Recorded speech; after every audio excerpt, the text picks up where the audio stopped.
Praise the lord. ఈరోజు Bible ధ్యానము క్షేమాభివృద్ధి కలుగజేయు నాలుక. ఒక వ్యక్తి పరిశుద్ధాత్మను పొందినప్పుడు మొదట దేవుడు అతని నాలుకను తన స్వాధీనమందించుకొనును. అందరూ పరిశుద్ధాత్మతో నిండిన వారై ఆ ఆత్మ వారికి వాక్శక్తి అనుగ్రహించిన కొలది అన్య భాషలతో మాటలాడసాగిరి. అపోస్తుల కార్యములు 2వ అధ్యాయము 4వ వచనము. భాషతో మాటలాడువాడు తనకే క్షేమాభివృద్ధి కలుగజేసుకొనును. కొరింథీయులకు రాసిన మొదటి పత్రిక 14వ అధ్యాయము 4వ వచనము. అన్య భాషలతో మాట్లాడుట ద్వారా స్వరపేటికకు ప్రాణం పోయబడి నరములన్నీయు సరియైన విధముగా క్రియ చేయవలనని స్వరపేటిక ఆజ్ఞాపించిన వాస్తవమును ఇది మనకు విశదపరచుచున్నది. మన యొక్క నాలుక మన హృదయము పైన ప్రభావము కలిగి ఉన్నది. హృదయము నిండియుండు దానిని బట్టి ఒకని నోరు మాటలాడును. లూకాసు వార్త 6వ అధ్యాయము 45వ వచనము. ఎవడైనను నోటికి కళ్ళెము పెట్టుకొనక తన హృదయమును మోసపరుచుకొనుచు భక్తి గలవాడనని అనుకుని ఎడల వాని భక్తి వ్యర్థమే. యాకోబు రాసిన పత్రిక 1వ అధ్యాయము 26వ వచనము.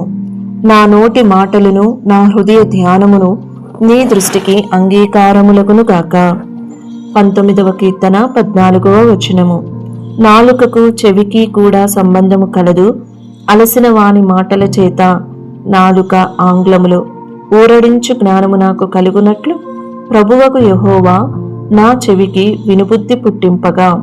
యెషయా గ్రంథము 50వ అధ్యాయము 4-5 వచనములు అనే చదువుచున్నాము. యెషయా గ్రంథము 6వ అధ్యాయము 4-8 వచనములు ప్రవక్త యొక్క నాలుక శుద్ధి చేయబడుట తోడనే అతడు దేవుని స్వరమును వినగలుగుచున్నాడు మరియు అతని జీవితము దేవుని పిలుపుకు లోబడుటకు సిద్ధముగా ఉన్నట్లుగా మనము చూచుచున్నాము.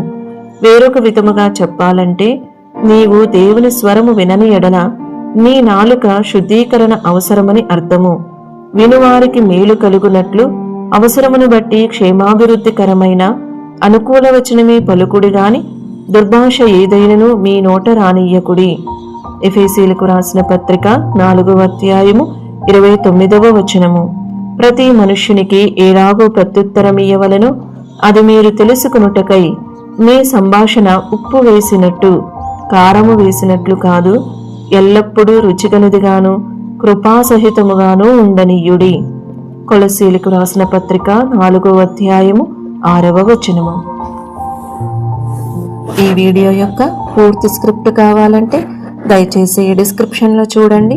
ఈ వీడియో ఆంగ్లము మరియు హిందీ భాషలలో కావాలంటే ఛానల్ను సబ్స్క్రైబ్ చేయండి మరియు వీడియోలను క్రమంగా అనుసరించండి. Praise the lord.